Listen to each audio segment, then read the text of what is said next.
ازيكم يا بنات؟ عاملين ايه؟ معاكم ياسمين علي من قناة حكاية الياسمين. النهاردة حبايبي هنعمل النجمة الجميلة دي. طبعا سواء النجمة او الوردة او القلب اللي احنا عملناه، دول بيستخدموا في التزيين، ممكن للشنط، لللبس. ممكن برضو ان شاء الله باذن الله لما رمضان يقرب كده باذن الله هنبتدي نعمل برضو اشكال زي كده لزينة رمضان. فالنهاردة ان شاء الله يا حبايبي هنعمل النجمة الجميلة دي بطريقة سهلة وبسيطة للتزيين، او ممكن نستخدمها كميدالية، ممكن مثلا نعملها مجسمة، يعني نعمل كمان قطعة تانية ونقفلهم في بعض ونحشيها فايبر، تبقى برضو نجمة جميلة جدا برضو كميدالية للمفاتيح. فنبدأ ونقول بسم الله الرحمن الرحيم. بنعملها بقى ازاي دي يا بنات؟ بنبتدي نعمل دايرة سحرية، تمام، ونبتدي نطلع بايه؟ ب2 غرزة سلسلة. بعد كده هنعمل 14 عمود بلفة عادي خالص. ادي كده 1 2 3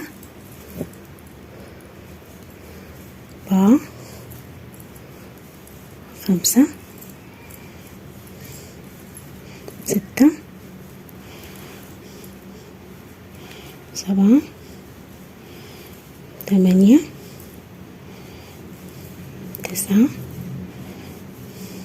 10 11 12 13 14. نعدهم كده تاني مع بعض. ادي كده 1 2 3 4 5 6 7 8 9 10 11 12 13 14. بعد كده نبتدي يا حبايبي نقفل الدايرة دي خالص من هنا كده. بعد كده هنيجي عند تاني غرزة احنا عملنا طبعا اول لما بدأنا بايه؟ بغرزتين سلسلة اللي هم دول. هنبتدي ندخل في تاني واحدة ونقفل ايه؟ الدايرة خالص، تمام، ونقفل الدايرة بقى كويس اهي، تمام. هنبتدي بقى نرتفع ب6 غرز سلسلة. دي كده 1 2 3 4 5 6 اهو.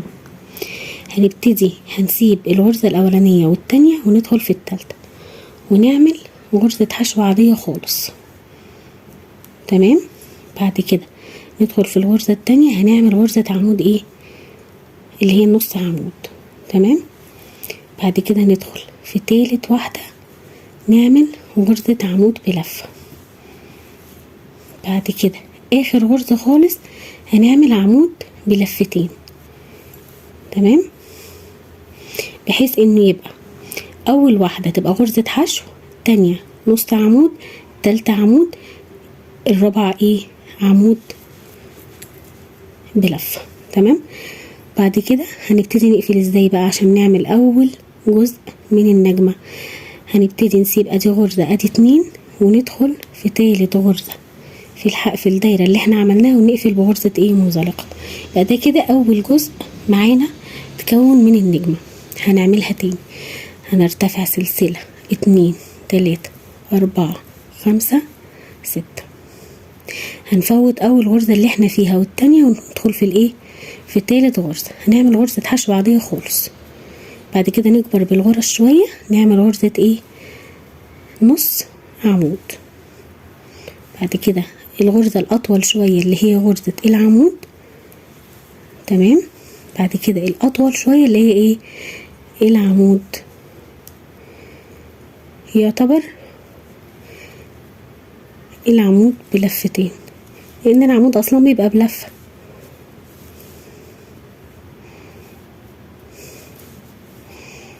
تمام. بعد كده برضو هنسيب ادي غرزة، ادي 2، وندخل فين؟ ندخل في التالتة بغرزة منزلقة. نعملها تاني، دي غرزة 2 3 4 5 6. هنتجاوز اول واحدة وتاني واحدة وندخل في التالتة هنعمل غرزة ايه؟ حشو عادية. بعد كده غرزة في الغرزة اللي بعدها على طول وغرزة نص عمود، بعد كده اللي هو الايه العمود اللي بلفة العادي، بعد كده العمود اللي هو الايه اللي بلفتين عشان دي بتبقى غرزة اكبر شوية. نفس الكلام هنفوت ادي غرزة 2 وندخل في الايه في التالتة ونقفل برضو بمنزلقة كده يا حبايبي. تكون معانا 3 اجزاء من اجزاء النجمة. هنعملها تاني ادي كده غرزة 2 3 4 5 6. هنفوت 1 2 وندخل في التالتة ونعمل غرزة حشو عادية، بعد كده غرزة في الغرزة اللي بعدها على طول غرزة نص عمود، بعد كده عمود بلفة عادي خالص، بعد كده عمود بلفتين اهي. هنفوت برضو 1 2 وندخل فين في التالتة كده. اكتمل معانا ال4 اطراف كده. هنعمل اخر طرف مع بعض. دي غرزة 2 3 4 5 6. هنفوت اول غرزة احنا فيها والتانية وندخل في التالتة ونعمل غرزة حشو عادية، بعد كده غرزة نص عمود، بعد كده عمود بلفة، بعد كده عمود بلفتين تمام. بعد كده برضه هنفوت غرزة 2 ونقفل في في اخر غرزة. ممكن بقى نعمل لو احنا حابين نعملها مثلا ميدالية، هنسيب كده حتة من هنا وهنقفل الخيط الشغل اللي هو اللي ورا ده. لو احنا حابين ننضفها ونزين بيها اي حاجة، هنبتدي نقطع الخيط ونشد الخيط كده تمام، وننضف بقى الخيط اللي ورا.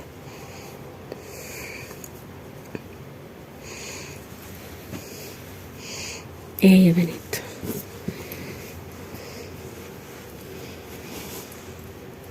انا طبعا كنت عاملة منها كذا لون. عملت اللون ده والبينك الجميل ده والاورانج والنبيتي. طبعا هي سهلة جدا، ممكن زي ما انا ما قلت لكم تتعمل مجسمة، وممكن تفضل زي ما هي نزين بيها كده اي حاجة. يا رب يكون الشرح عجبكم والفيديو يكون سهل وبسيط بالنسبة لكم. ما تنسوش طبعا يا بنات الشير واللايك وتفعلوا زر الجرس وتشتركوا بالقناة عشان يوصلكم كل جديد. كانت معكم ياسمين علي من قناة حكاية الياسمين.